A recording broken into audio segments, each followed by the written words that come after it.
আওয়ামী লীগ নিষিদ্ধে প্রধান উপদেষ্টাকে স্মারকলিপি গণ অবস্থানকারী ছাত্র জনতার। প্রধান উপদেষ্টার কার্যালয়ের সামনে জুলাই আন্দোলনে আহতদের অবস্থান। বিএনপি গণতন্ত্রে বিশ্বাসী, তাই নির্বাচন চাওয়া স্বাভাবিক। পলাতক স্বৈরাচার রাষ্ট্র কাঠামোকে ভেঙে চুরে গুড়িয়ে দিয়ে গেছে, বললেন তারেক রহমান। তারেক রহমানের নাম উচ্চারণ করতে হলে অজু করবেন, বললেন বুলু। এবং সর্বশেষ জানাবো ব্যবসায়ীকে গুলি, 3 দিনেও কাউকে গ্রেপ্তার না করায় বিক্ষোভ। দর্শক শুনছিলেন সংবাদ শিরোনাম, এখন বিস্তারিত। আওয়ামী লীগ নিষিদ্ধে প্রধান উপদেষ্টাকে স্মারকলিপি গণ অবস্থানকারী ছাত্র জনতার।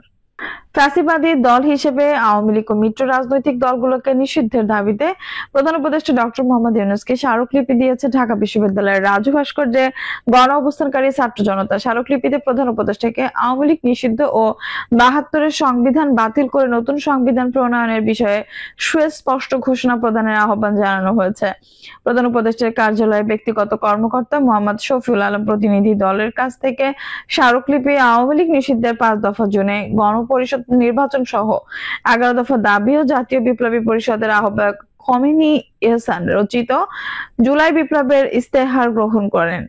পরে বিকাল 3টায় প্রধান উপদেষ্টা ডক্টর মোহাম্মদ ইউনূসের কাছে এসব কাগজপত্র দলিলের ফাইল উপস্থাপন করা হয় বলে প্রধান উপদেষ্টার কার্যালয় থেকে প্রতিনিধি দলকে অবহিত করা হয়েছে। এ সময় জানানো হয়েছে, পেশ করা স্মারকলিপির বিষয়ে প্রধান উপদেষ্টা আন্দোলনকারীদের সঙ্গে পরবর্তীতে আলোচনা করবেন। স্মারকলিপিতে উল্লেখিত 5 দফা হলো: গণহত্যাকারী ফ্যাসিস্ট আওয়ামী লীগ, তাদের মিত্র 14 দল ও মহাজোট এবং এসব দলের সব অঙ্গ সহযোগী সংগঠনকে নিষিদ্ধ করতে হবে।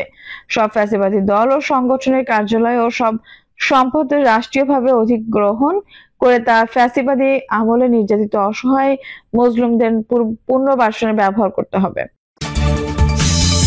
প্রধান উপদেষ্টার কার্যালয়ের সামনে জুলাই আন্দোলনে আহতদের অবস্থান। অন্তর্বর্তীকালীন সরকারের প্রধান উপদেষ্টা ডক্টর মোহাম্মদ ইউনূসের কার্যালয়ের সামনে অবস্থান নিয়েছেন জুলাই আন্দোলনে আহতরা। সরেজমিনে দেখা গেছে, আহতরা উপদেষ্টার কার্যালয়ে প্রবেশের গেটের সামনের সড়কে বসে আছেন। তাদের পুলিশ ও কার্যালয় নিরাপত্তার দায়িত্বে থাকা এপিবিএন সহ বিভিন্ন সংস্থার সদস্যরা ঘিরে দাঁড়িয়ে আছেন। এর আগে বিভিন্ন সময় আন্দোলনের আহতরা স্বীকৃতি ও পুনর্বাসনের দাবিতে রাজধানীর শ্যামলী শাহবাগ উপদেষ্টার বাসভবন যমুনার অবরোধ করেছিলেন। বিএনপি গণতন্ত্রে বিশ্বাসী, তাই নির্বাচন চাওয়া স্বাভাবিক। পলাতক স্বৈরাচার রাষ্ট্র কাঠামোকে ভেঙে চুরে গুড়িয়ে দিয়ে গেছে, বললেন তারেক রহমান। বাংলাদেশের জাতীয়তাবাদী দলের ভারপ্রাপ্ত চেয়ারম্যান তারেক রহমান বলেছেন, রাজনৈতিক দল হিসেবে বিএনপি জনগণের শাসন ও গণতন্ত্রে বিশ্বাস করে, তাই অন্তর্বর্তী সরকারের কাছে দলটি নির্বাচন দাবি করা স্বাভাবিক ব্যাপার। তারেক রহমান বলেন, বিএনপি একটি রাজনৈতিক দল। আমরা যেহেতু জনগণের শাসন, রাজনৈতিক শক্তি, গণতন্ত্র ও ভোটের রাজনীতিতে বিশ্বাস করি, স্বাভাবিকভাবে আমরা নির্বাচন চাইব, জনগণের কাছে ভোট চাইবো, দেশে নির্বাচন চাইবো, তিনি বলেন। অথচ এই স্বাভাবিক ব্যাপারকে কিছু লোক অস্বাভাবিক করার চেষ্টা করছে। আমাদের ভাবতে হবে এর পেছনে কোনো লক্ষ্য বা উদ্দেশ্য আছে কিনা। বাংলাদেশে এই মুহূর্তে নির্বাচন বিলম্বিত হলে কারা সুবিধা পাবে, কার স্বার্থ উদ্ধার হবে, এটি গুরুত্বপূর্ণ বিষয়। বিএনপি দেশের মধ্যে অস্থিরতা দেখতে চায় না। উল্লেখ করে বিএনপি ভারপ্রাপ্ত চেয়ারম্যান বলেন, বাংলাদেশে বহু অস্থিরতা সৃষ্টি হয়েছে। পলাতক স্বৈরাচার সরকার দেশের অর্থনীতি, কৃষি, শিক্ষা ব্যবস্থা, স্বাস্থ্য, বিচার ব্যবস্থা, নির্বাচন ব্যবস্থা, প্রত্যেকটি রাষ্ট্র কাঠামোকে ভেঙে চুরে গুড়িয়ে দিয়ে গেছে। আমরা চাই এখন দেশ গঠন করতে, স্থিতিশীলতা নিয়ে আসতে। কারণ দেশকে যদি সামনের দিকে এগিয়ে নিতে হয়, দেশের মানুষের ভাগ্যের পরিবর্তন যদি আমাদের ঘটাতে হয়, তবে অবশ্যই দেশে স্থিতিশীলতা আনা অত্যন্ত জরুরি। তারেক রহমানের সঙ্গে প্রকাশ করে বলেন, আমরা লক্ষ্য করছি অন্তর্বর্তী সরকারের কিছু কিছু ব্যক্তির বক্তব্যে বিভিন্ন রকম অস্থিতিশীলতা তৈরি হচ্ছে। আমরা দেখছি অর্থনীতিতে অস্থির অবস্থা, সমাজের বিভিন্ন ক্ষেত্রে অস্থিতিশীলতা, প্রশাসনের বিভিন্ন স্থানে অস্থিতিশীলতা। আমরা এই সরকারকে সহযোগিতা করতে চাই। আমরা আশা করি সরকার মসৃণভাবে একটি নির্বাচন অনুষ্ঠান সম্পন্ন করবে। এতে আগামী দিনে গণতান্ত্রিক যাত্রা তত গতিশীল হবে। আমরা আশা করব সরকারের প্রতি মানুষের যে নিরপেক্ষতার প্রত্যাশা, সে নিরপেক্ষতা তারা বজায় রাখবেন। প্রতিটি ক্ষেত্রে গণতান্ত্রিক চর্চাকে অব্যাহত রাখার আহ্বান জানিয়ে বিএনপির এই শীর্ষ নেতা বলেন, বাংলাদেশে যদি আমরা গণতন্ত্রের ভিত্তি রচনা করতে পারি, গণতন্ত্রের চর্চাকে অব্যাহত রাখতে পারি, তাহলে দেশকে ও মানুষকে ষড়যন্ত্রের হাত থেকে রক্ষা করা সম্ভব। আমরা যত বেশি দেশে গণতন্ত্রের চর্চা অব্যাহত রাখতে পারবো, দেশে ততই মানুষের ভোটের অধিকার নিশ্চিত করতে পারবো, তত বেশি আমরা দেশ ও দেশের মানুষকে ষড়যন্ত্রের হাত থেকে নিরাপদ রাখতে পারবো।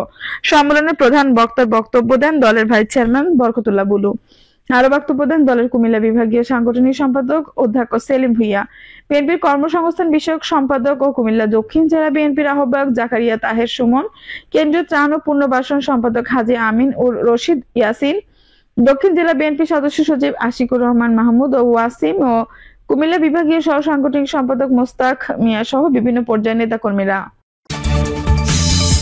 তারেক রহমানের নাম উচ্চারণ করতে হলে অজু করবেন, বললেন বুলু।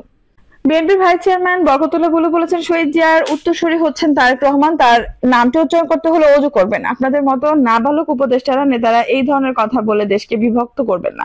বরকতুল্লাহ বুলু বলেন, গত 2-3 দিন ধরে কিছু অর্বাচীন কিছু কথাবার্তা বলছেন। তারা বলছেন শহীদ প্রেসিডেন্ট জিয়াউর রহমানের বাবা হলে ছেলেরাও কি নেতা হবে নাকি? আমি সেসব অর্বাচীন নাবালক বাচ্চাদের বলতে চাই, বাংলাদেশের মহান স্বাধীনতার ঘোষক শহীদ প্রেসিডেন্ট জিয়াউর রহমানের সুযোগ্য পুত্র তারেক রহমান, বাংলাদেশের বৃহত্তম রাজনৈতিক দলের চেয়ারপারসনের ছেলে, শহীদ জিয়ার উত্তরসূরি হচ্ছেন তারেক রহমান। তার নামটি উচ্চারণ করতে হলে অজু করবেন। আপনাদের মতো নাবালক উপদেষ্টা নেতারা এই ধরনের কথা বলে দেশকে বিভক্ত করবেন না। তারেক রহমান বাংলাদেশের অসাংবাদিত নেতা, তিনি বাংলাদেশে ফিরে আসবেন। তিনি বলেন, তারেক রহমান 31 দফা দিয়েছেন 2.5 বছর আগে। যদি কোনো সংস্কারের প্রয়োজন হয়, আপনাদের যদি কোনো উপদেশ থাকে তাহলে সংযোজন করবেন। তিনি বলেছেন, বিএনপি যদি 280 সিটেও পায়, বিএনপি এককভাবে সরকার গঠন করবে না। যারা আমাদেরকে সঙ্গে আন্দোলন সংগ্রামে ছিল সবাইকে নিয়ে জাতীয় সরকার গঠন করবে। গুলো বলেন, দেশে এমন কোনো প্রতিষ্ঠান নাই যেটা শেখ হাসিনা ধ্বংস করে নাই। 27 লাখ কোটি টাকা বাংলাদেশ থেকে তার পরিবার লুণ্ঠন করে বিদেশে পাচার করেছে। এই টাকা ফেরত আনতে হলে আবার একটি ঐতিহাসিকভাবে জাতীয় সরকার গঠন করতে হবে, যেমন করে শহীদ প্রেসিডেন্ট জিয়াউর রহমান বাংলাদেশকে একটি সমৃদ্ধশালী দেশে পরিণত করেছিলেন, একটি দুর্ভিক্ষের দেশ থেকে বাংলাদেশকে আন্তর্জাতিক পর্যায়ে আত্মমর্যাদার দেশে পরিণত করেছিলেন। নেতাকর্মীদের উদ্দেশ্যে বরকতুল্লাহ বুলু বলেন, আমরা এমন কোনো কর্মকাণ্ড করবেন না, আপনারা এমন কোনো কর্মকাণ্ড করবেন না যাতে দলের ভাবমূর্তি ক্ষুণ্ণ হয়। 17 বছর আপনারা অপেক্ষা করেছেন, বাবার জমি বেচে, মায়ের গয়না বেচে পালিয়ে ছিটিয়ে আন্দোলন সংগ্রাম করেছেন। হঠাৎ করে আমাদের মধ্যে কিছু লোক যেন কিছু ধন দৌলত হওয়ার চেষ্টায় লিপ্ত হয়েছেন। আমি বিনয়ের সঙ্গে আপনাদেরকে বলতে চাই, এমন কোনো কর্ম করবেন না যে কর্মের কারণে জিয়াউর রহমান যে দল গঠন করেছেন, বেগম খালেদা জিয়া যে দলের নেত্রী ছিলেন, তারেক রহমান নেতৃত্ব দিচ্ছেন, ওনার গায়ে যেন কোনো কাদা না লাগে। এমন কোনো কর্ম করবেন না, যারাই এই কাজটি করবেন তাদের প্রাথমিক সদস্য পদেও থাকার কোনো অধিকার নেই। তিনি আরো বলেন, দেশের বিভিন্ন জেলায় আমি গিয়েছি, সেখানে একটি বিষয় লক্ষ্য করলাম, আমাদের কিছু নেতা হঠাৎ করে আওয়ামী লীগ প্রতিতে মুগ্ধ হয়ে যাচ্ছেন। আওয়ামী লীগের নেতাদের টাকা আছে, দলে নিয়ে আসার চেষ্টায় লিপ্ত।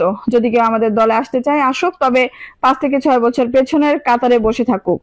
আর যারা আন্দোলন সংগ্রাম করে গত 17 বছর ছিল, তারাই নেতা হবে। শিক্ষিত হোক আর অশিক্ষিত হোক অথবা অর্ধশিক্ষিত হোক, সেই নেতা হবে, অন্য কেউ নেতা হবে না। বরকতুল্লাহ বুলু বলেন, বিগত 17 বছর শেখ হাসিনা আমাদের উপর জুলুম করেছেন, আমাদের হাজার হাজার নেতা কর্মীকে হত্যা করেছেন। আমরা বাসায় থাকতে পারিনি, আমাদের ঠিকানা ছিল ফ্ল্যাটের বারান্দা।